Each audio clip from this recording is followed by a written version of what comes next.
Olá, pessoal do curso de Relações Internacionais das Nações Unidas, aqui é o professor Emerson de novo, continuando com o ponto 4, principais convenções internacionais sobre mediação e arbitragem da nossa disciplina de arbitragem e mediação internacional.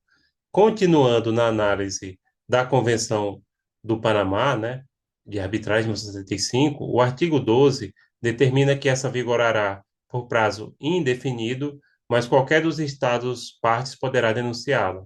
O instrumento de denúncia será depositado na Secretaria-Geral da Organização dos Estados Americanos, OEA, em Washington, né?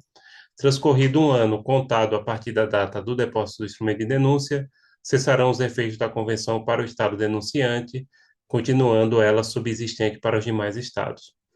Aqui é a possibilidade da denúncia, que é a retirada unilateral de um estado, né? Produz efeito um ano após a declaração, né? A denúncia não precisa necessariamente apontar alguma coisa de errado, é um procedimento que os estados têm para se retirar de tratados quando não é mais interessante para esses estados fazer parte dele. Bom, agora a gente vai partir para a análise da Convenção das Nações Unidas sobre Acordos Comerciais Internacionais, resultante da mediação, que é o Acordo de Singapura, a Convenção de Singapura de 2018. Gente, esse acordo ele está em trâmite no Congresso Nacional até agora, outubro de 2024, e ele não foi devidamente aprovado pelo Congresso e nem foi ratificado pelo Poder Executivo.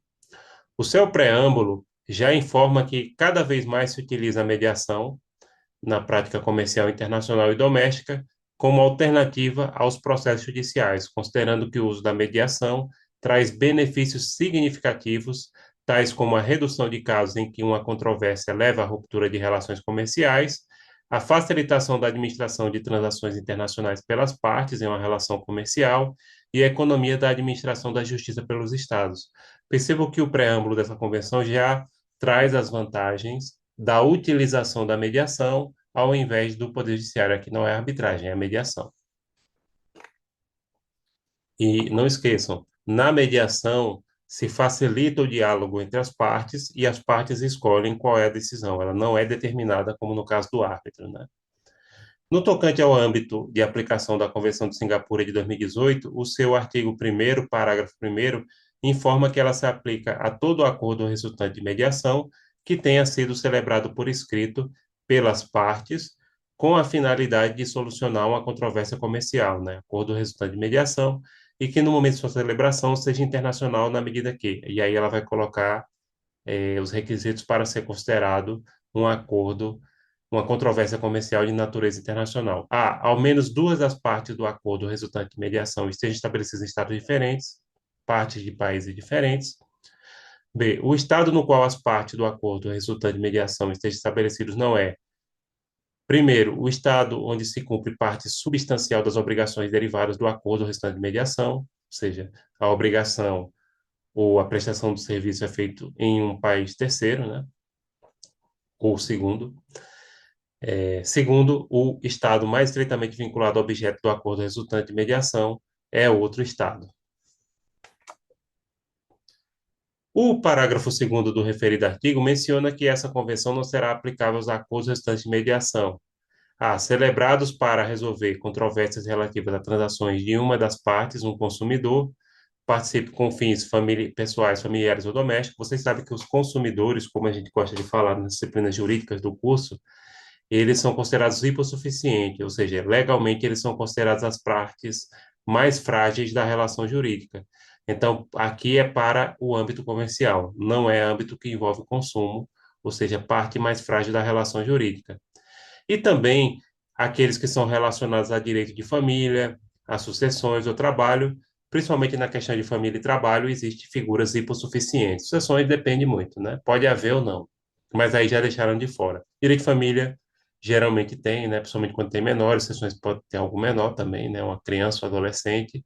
E questões trabalhistas, porque o empregado é visto como isso hipossuficiente legal, ou seja, uma pessoa vulnerável do ponto de vista legal e que a legislação nacional e de boa parte dos países e internacional também estabelece uma proteção especial. O artigo 1º, parágrafo 3º, estabelece que a convenção mencionada não será aplicável a acordos resultantes de mediação que sejam aprovados por um órgão judicial, ou concluídos no curso de um processo perante um órgão judicial, que é aquela mediação promovida pelo Poder Judiciário, né? Aí fica de fora. Segundo, executáveis como sentença judicial no estado do órgão judicial de que se tratem, já está sendo executado, né? Aqui, ou seja, já está sendo cobrado judicialmente. Execução, pessoal, de dívida é cobrança judicial dela. Na verdade, é uma modalidade, mas é a principal. B. Acordos resultantes de mediação que tenham sido incorporados ao laudo arbitral e, como tal, sejam executáveis, né? Já para não misturar a arbitragem com a mediação.